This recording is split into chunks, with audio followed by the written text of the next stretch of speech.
Hi guys. I don't know how to start this, but I just want to share how good our God is. Grabe. It's 23 today, and I don't know. I'm out of my words. Hindi ko alam paano explain, but my heart is just so full. So full. Punong-puno yung puso ko. Sobrang buti ni Lord. Grabe. Because it's 23 today, actually, nag-start yung pagiging, yung overflowing joy.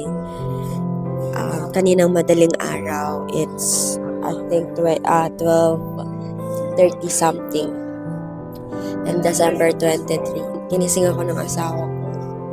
And, ginising niya ako kasi meron siyang matinding balita sa akin. And yung balita niya sa akin, guys, it's our prayer. Matagal na kaming prayer. I think 3 months na kaming prayer. Grabe si Lord. Higit 3 months na prayer. Grabe si Lord. Kung paano yung process ng prayer na yun. Iyak kami ng iyak. Dumating sa time na anxious kaming dalawa. Lalo na siya kasi iniisip niya as a leader. Tapos dumating yung point na sa ika-3 buwan namin. Tapos saktong 23. Grabe, naiyak ako. Nandito ako ngayon sa labas. And nasa coffee shop ako. Hindi ko mapigilang maluha kahit ang daming tao. Kasi sobrang buti ni Lord. First time kong mag-shoot, guys, nang naiiyak. Pero it doesn't matter na sa akin. Kasi what matters most is I can share to you how good our God is. If we will just allow God to be the God of our lives. Kung i-allow lang natin si Lord na siya yung masunod sa buhay natin, hindi tayo magkukulang. Hindi tayo pababayaan. Sobrang buti niya, and I can explain. Hindi ko mapaliwanag.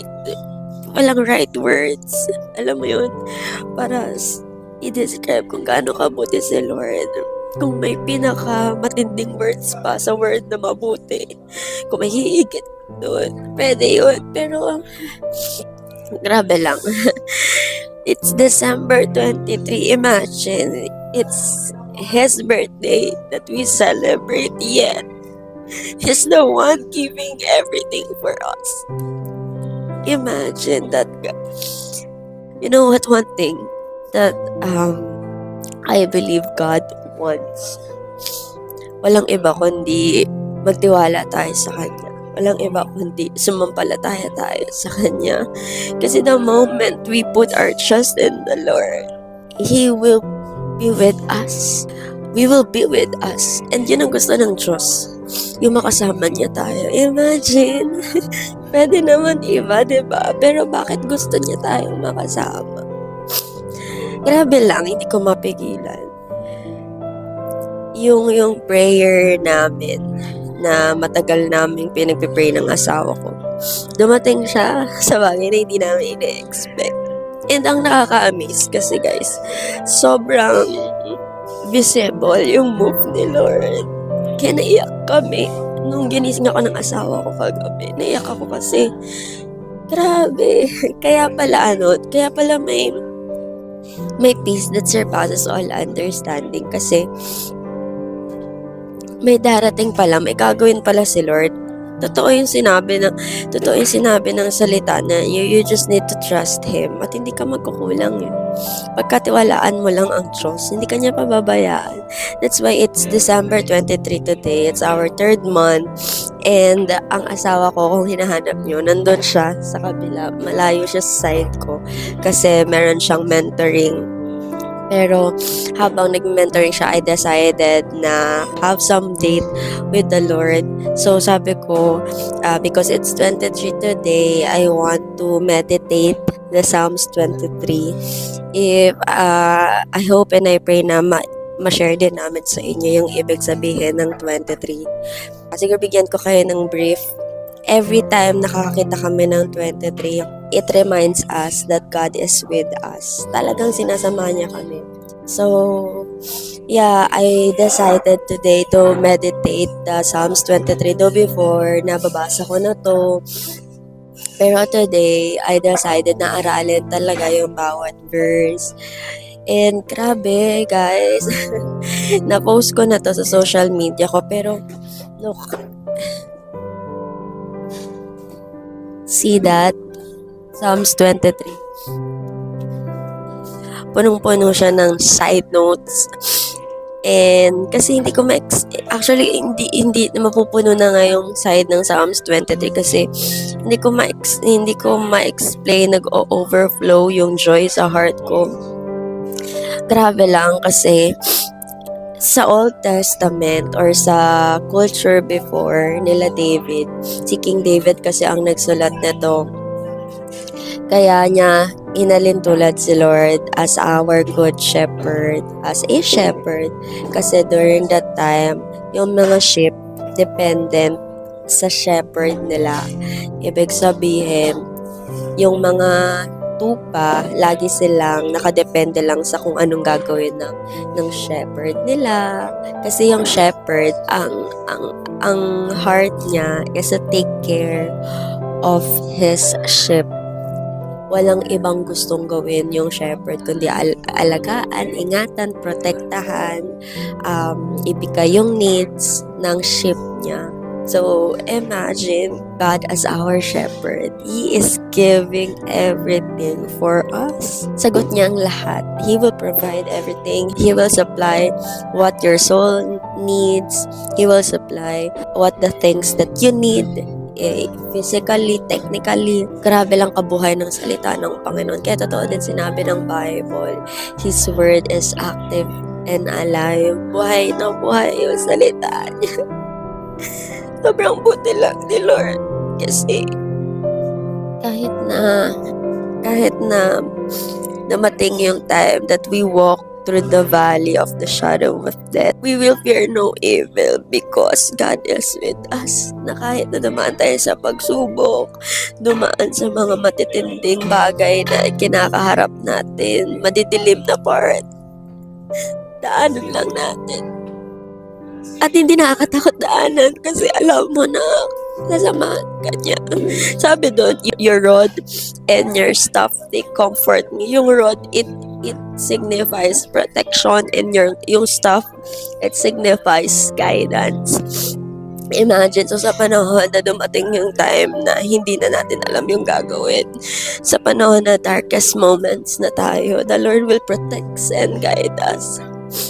So nakakatuwa lang kasi sabi pa sa last verse ng Psalms 23, surely goodness and love. Sa ibang translation, surely goodness and mercy will follow me all the days of my life, and I will dwell in the house of the Lord forever.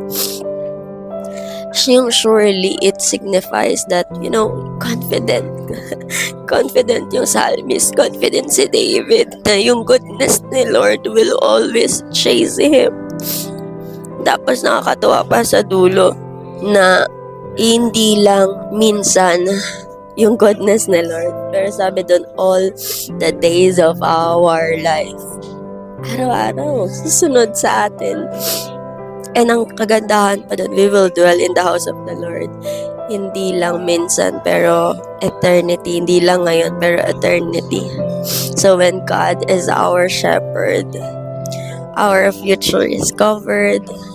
It is secured. Wala na tayong dapat isipin because He will provide, He will restore, He will protect, He will honor and stay because He is our shepherd. Yan lang. Sobrang buti lang ni Lord. Grabe lang. Hindi ko lang makontain. I just want to film this because I want to look back kung gaano kabuti si Lord. And December, isa sa mga culture na binuild ko sa sarili ko is to always look back at the end of the year. So ko naglo-look back. Kasi gusto kong tignan kung anong ginawa ni Lord at the same time. Ayaw ko makalimutan yung ginawa ni Lord sa buhay ko. Ayaw ko magkaroon ng callous heart na okay lang, ginagawa naman. Ayun, alam mo yun, ayaw kong makasanayan lang yung ginagawa ni Lord. I want it to be alive always sa buhay ko. So I always look back kasi ayaw kong makalimot. Kasi as human, we always forget things na ginawa ni Lord sa buhay natin. Kaya dumarating tayo sa punto ng buhay natin that we worry and umaalis tayo sa tabi ni Lord kasi nakakalimutan natin kung sino siya sa buhay natin. So I always look back at the end of the day kasi gusto ko maalala yung ginawa ni Lord. So sa buong taon na to, grabe yung faithfulness ni Lord sa buhay ko. Buhay na buhay yung Psalms 23. And amazing lang si Lord kasi tapat siya kahit di tayo tapat, kahit nagkamali tayo. He will always embrace us. He will always accept us. So before this year ends, I want to acknowledge again that God is my shepherd. I will choose God as my shepherd. Hindi ako yung masusunod sa buhay ko, but God. So I pray that as you watch this video, I pray that you allow also God to be your shepherd because He is your shepherd too. But I pray that you allow Him fully to be your shepherd. Yung hindi lang sa part na kapag may kailangan ka, allow mo siya. Pero yung buong buhay mo, allow mo talaga na siya yung maging shepherd ng buhay mo. Kasi hindi ka talaga magsisisi. No regrets when you choose God to be your shepherd. If we don't allow God as our shepherd, parang sinabi na natin sa sarili natin na ayaw natin ng protection, ayaw natin ng provision, ayaw natin ng bagay na makakabuti sa atin. So, I pray that you choose also God. And I pray also that you always look back. Balikan mo palaging ginawa ni Lord sa buhay mo. Kasi kung titignan mo, every single moment, mabuti siya. Naiyak ako, guys. Ano ba yan? Nandito ako sa labas. Hindi ko alam kung anong iniisip ng mga tao na nakakita sa akin. Pero, yeah, it's just that I can't contain. I can't help myself but to cry and to look back. Kasi sobrang buti niya. Sobrang buti ng Diyos natin. So I pray that you really put your trust in God. Jesus is so good. He loves us so much. He's the one who really loves to take care of us. He's the one na totoong may concern sa atin. So I pray that you put your heart and trust in God. You give your life to Him because it's not too late. It's not too late to give and surrender your life to Him. Hindi ka talo. Tandaan mo yan kapag sinuko mo yung buhay mo sa Diyos. So yeah, let's meditate His word every day and let's give thanks to God.